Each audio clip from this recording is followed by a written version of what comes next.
For a 19-year-old kid, that's not an easy thing. No, it definitely isn't. And I had to do it when I was 21. So for me, obviously, the biggest issue for him when he first came over was the smaller ice surface, right?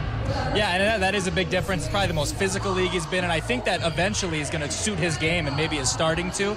But you see that you win those battles. All of a sudden, you get the puck more. You can get more pucks to the net. You do that, you get rewarded. That's happened for him lately. Yeah, confidence is huge for kids at all these ages, right? And the next one that, we want to chat with you here about tonight is Simon Edvinsson. Now, most people out there, in the hockey world for the Red Wings think that he is the most ready prospect that we have.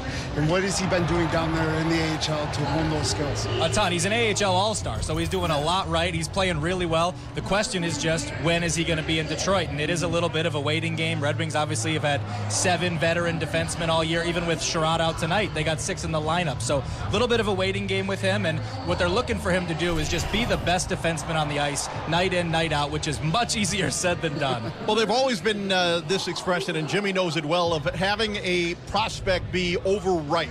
Can that be true for Simon Edvinsson, that perhaps he's ready to be an NHL player? It's just not his time, not yet? Absolutely. I think that is what's happening right now is you just look at the mental challenge now, Jimmy, and you could probably speak to this.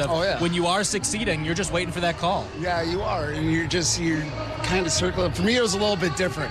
I had future Hall of Famers in front of me, right, with Ozzie and Dom, so I knew I had to wait my turn. So, but it can play, tricks with your mind, but it's nice to see that he is succeeding down there. All right, we're focused on first-round picks, but here's Carter Mazur, who's building a very nice road to the NHL, one would think. How so? Absolutely. He's second on the team in goals, and he missed the start of the year with an injury. So he hits the ground running. I asked Dan Watson, what has he brought to this team since he added? He said fire. I think that's a perfect way to describe Carter Mazur's game. He's got a little bit of that junkyard dog to him. He goes to the hard areas of the ice. He'll throw a hit, sacrifice his body to get pucks to the net, and those are all things the Red Wings are going to need. Not in Grand Rapids. Certainly a ways away from that is young Nate Danielson, who we saw in the World Juniors this summer. The Wings like his upside a lot. What have you heard? What have you seen? Well, I think everyone just saw he had a really nice performance at the World Juniors. He was playing a down lineup role for Canada. It turned out to be one of their better lines at the tournament.